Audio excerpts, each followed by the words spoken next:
বন্ধুগণ, আপনারা যে সওগাত আজ হাতে তুলে দিলেন, আমি তা মাথায় তুলে নিলুম। আমার সকল তনুমনু প্রাণ আজ বীণার মতো বেজে উঠছে। তাতে শুধু একটিমাত্র সুর ধ্বনিত হয়ে উঠছে, আমি ধন্য হলুম, আমি ধন্য হলুম। আমায় অভিনন্দিত আপনারা সেই দিনই করেছেন যেদিন আমার লেখা আপনাদের ভালো লেগেছে।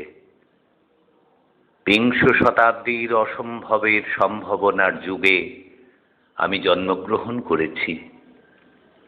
তারই অভিযান সেনাদলের তুর্যবাদকের একজন আমি। এই হোক আমার সবচেয়ে বড় পরিচয়। আমি এই দেশে, এই সমাজে জন্মেছি বলি শুধু এই দেশেরই, এই সমাজেরই নই। আমি সকল দেশের, সকল মানুষের। কবি চায় না দান, কবি চায় অঞ্জলি, কবি চায় প্রীতি। কবিতা আর দেবতা সুন্দরের প্রকাশ। সুন্দরকে স্বীকার করতে হয় যা সুন্দর তাই দিয়ে। সুন্দরের ধ্যান, তাঁর স্তবগানই আমার ধর্ম। তবু আমি বলছি, আমি শুধু সুন্দরের হাতে বীণা, পায়ে পদ্মফুলি দেখিনি, তাঁর চোখে চোখ ভরা জলও দেখেছি। শ্মশানের পথে, গোরস্থানের পথে তাঁকে ক্ষুধা দীর্ণ মূর্তিতে ব্যথিত পায়ে চলে যেতে দেখেছি। যুদ্ধভূমিতে তাঁকে দেখেছি, কারাগারের অন্ধকূপে তাঁকে দেখেছি, ফাঁসির মঞ্চে তাঁকে দেখেছি। আমাকে বিদ্রোহী বলে খামোখা লোকের মনে ভয় ধরিয়ে দিয়েছেন কেউ কেউ। এ নিরীহ জাতটাকে আঁচড়ে কামড়ে তেড়ে নিয়ে বেড়াবার ইচ্ছে আমার কোনো দিনই নেই। আমি বিদ্রোহ করেছি, বিদ্রোহের গান গেয়েছি, অন্যায়ের বিরুদ্ধে, অত্যাচারের বিরুদ্ধে। যা মিথ্যা, কলুষিত, পুরাতন, পচা, সেই মিথ্যা সনাতনের বিরুদ্ধে। ধর্মের নামে ভণ্ডামি ও কুসংস্কারের বিরুদ্ধে। কেউ বলেন আমার বাণী জবন, কেউ বলেন কাফের। আমি বলি ও দুটোর কোনোটাই নয়। আমি কেবলমাত্র হিন্দু মুসলমানকে এক জায়গায় ধরে এনে হ্যান্ডশেক করাবার চেষ্টা করেছি। গালাগালিকে গলাগলিতে পরিণত করার চেষ্টা করেছি। সে হাতে হাত মেলানো যদি হাতাহাতির চেয়ে অশোভন হয়ে থাকে, তাহলে ওরা আপনি আলাদা হয়ে যাবে। আমার গাঁটছড়ার বাঁধন কাটতে তাদের কোনো বেগ পেতে হবে না। কেননা একজনের হাতে আছে লাঠি, আর একজনের আস্তিনে আছে ছুরি। হিন্দু মুসলমানের দিনরাত হানাহানি, জাতিতে জাতিতে বিদ্বেষ, যুদ্ধ বিগ্রহ মানুষের জীবনে একদিকে এনেছে কঠোর দারিদ্র, ঋণ, অভাব। অন্যদিকে লোভী অসুরের যক্ষের ব্যাংকে কোটি কোটি টাকা পাষাণ স্তূপের মতো জমা হয়ে আছে। এই অসাম্য ও ভেদজ্ঞান দূর করতেই আমি এসেছিলাম। আমার কাব্যে, সঙ্গীতে, কর্মজীবনে অভেদ ও সুন্দর সাম্যকে প্রতিষ্ঠিত করতে চেয়েছিলাম। আমি যশ চাই না, খ্যাতি চাই না, প্রতিষ্ঠা চাই না, নেতৃত্ব চাই না। জীবন আমার যত দুঃখময় হোক, আনন্দের গান, বেদনার গান গেয়ে যাব আমি।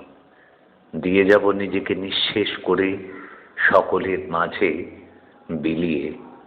সকলের বাঁচার মাঝে থাকবো আমি বেঁচে। এই আমার ব্রত, এই আমার সাধনা, এই আমার তপস্যা। রবীন্দ্রনাথ আমায় প্রায় বলতেন, দেখ উন্মাদ, তোর জীবনে শেলির মতো, কিটসের মতো খুব বড় একটা ট্র্যাজেডি আছে, তুই প্রস্তুত হ। জীবনে সেই ট্র্যাজেডিকে দেখবার জন্য আমি কতদিন অকারণে অন্যের জীবনকে অশ্রুর বর্ষায় আচ্ছন্ন করে দিয়েছি। আর আমারই জীবনে রয়ে গেল বিশুষ্ক মরুভূমির মতো তপ্ত, মেঘের ঊর্ধ্বে শূন্যের মতো। কেবল হাসি, কেবল গান, কেবল বিদ্রোহ। আমার বেশ মনে পড়ছে একদিন আমার জীবনের মহা অনুভূতির কথা। আমার ছেলে মারা গেছে। আমার মন যখন তীব্র পুত্র শোকে ভেঙে পড়ছে, ঠিক সেই দিনই, সেই সময়ে আমার বাড়িতে হাসনুহানা ফুটেছে।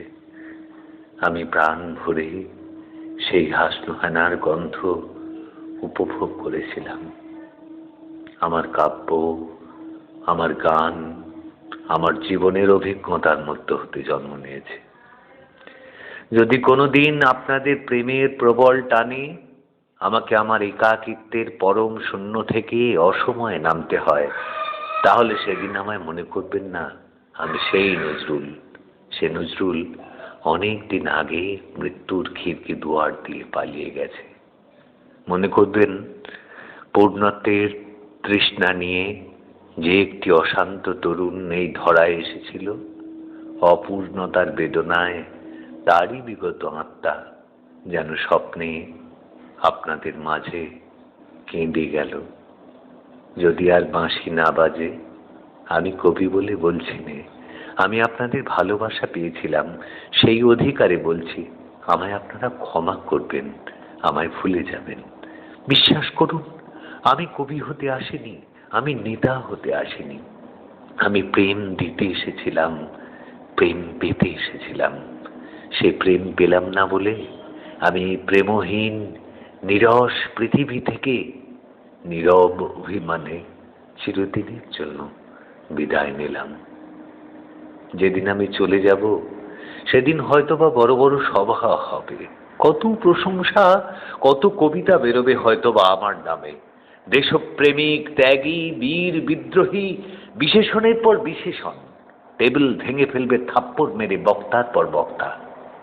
সেই অসুন্দরের শ্রদ্ধা নিবেদনের শ্রাদ্ধ দিনে বন্ধু তুমি যেন যেও না। যদি পারো চুপটি করে বসে আমার অলিখিত জীবনের কোনো একটি কথা স্মরণ করো। যদি তোমার ঘরের আঙিনায় বা আশেপাশে একটি ঝরা পায়ে পেশা ফুল পাও, সেইটিকে বুকে চেপে বলো, বন্ধু আমি তোমায় পেয়েছি। তোমাদের পানে চাহিয়া বন্ধু আর আমি জাগিব না, কোলাহল করি সারা দিনমান, কারো ধ্যান ভাঙিব না। নিশ্চল নিশ্চুপ আপনার মনে পুরিব একাকী গন্ধবিধূর ধূপ।